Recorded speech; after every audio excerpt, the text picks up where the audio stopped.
Behind every blockbuster trade lies a web of strategy, compromise, and unexpected twists. Take the Pittsburgh Penguins' summer saga with the St. Louis Blues, a deal that turned draft picks into chess pieces and redefined how teams navigate salary dumps. But here's where it gets controversial. When a second-round pick becomes currency for a third-rounder, is it a shrewd move or a sign of deeper league-wide shifts in trade philosophy? Let's break it down. The pick swap saga. Last summer, Penguins GM Kyle Dubas pulled off a hockey rarity, a successful offer sheet rewrite. Originally, St. Louis sent their second-round pick to Pittsburgh to complete a trade for Kevin Hayes. But as the free agent frenzy continued, the Blues pivoted.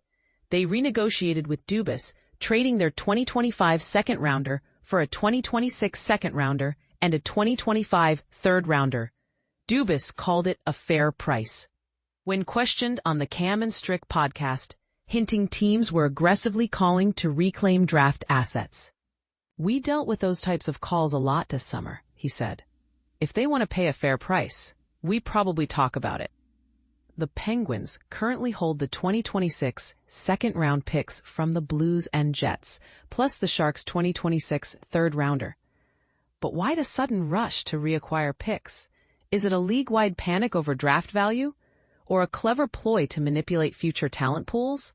Dubas didn't offer a definitive answer, but he did leave the door open for negotiations.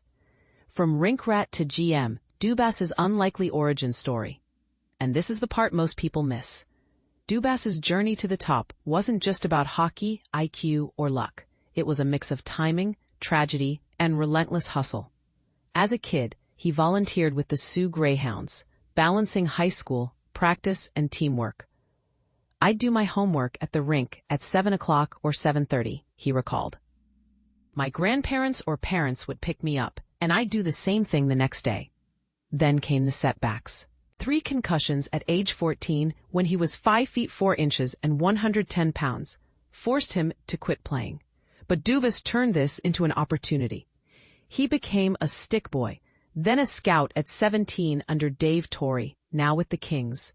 Later, he worked under Lou Lamoriello in Toronto, where the GM's relentless detail checking nearly broke him. He questioned everything for the first year, Dubas admitted, but looking back, it taught me to never discount a single detail.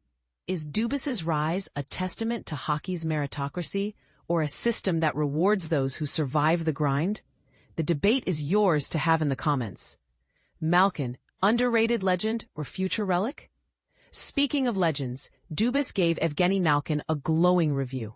The 39-year-old center has 1 year left on his contract, and rumors swirl about his future. But Dubas insists he's still one of the best players in the league. He praised Malkin's maturity, pointing to his thoughtful exit interview last season. "He's way more competitive than people give him credit for," Dubas said. "Even at his age, he's still capable of vintage moments." But here's the elephant in the room. Is Malkin's twilight season a sign of decline or a masterclass in longevity? And should the Penguins prioritize rebuilding around younger stars like Josh Archibald or hold on to their all-time great? Dubas hinted talks will happen after training camp and the Olympic break, but the clock is ticking. So, what do you think?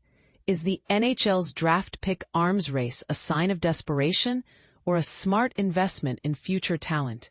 And where does Malkin fit in the Penguins' next chapter? Drop your thoughts below.